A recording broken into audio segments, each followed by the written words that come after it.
नमस्कार. आजचा मेन्यू आहे मटण करी. मटण अर्धा किलो आहे, धुवून घेतलं आहे आणि त्याला आलं लसणाची पेस्ट लावली, हळद, थोडं लिंबू पिळायचं, मीठ टाकायचं थोडं आणि मसाला टाकायचा, चिली पावडर.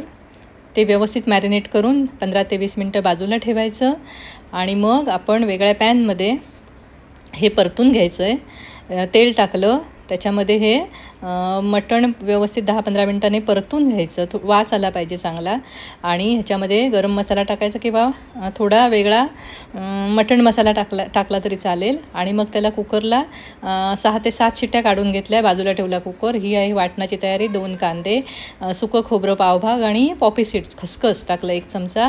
ते चांगलं भाजून घेतलं. याचं मिक्सचर बनवून ठेवायचं आणि नंतर वेगळ्या पातेल्यात परत एक ऑल स्पायसीची 2 पानं टाकली. त्याच्यावरती जे वाटण आपण तयार केलं कांदा खोबऱ्याचं ते परतून घ्यायचं आणि मग हा जो मसाला आहे, मटण जे आहे तयार केलेलं, शिजवून घेतलेलं, ते त्याच्यावरती ओतायचं.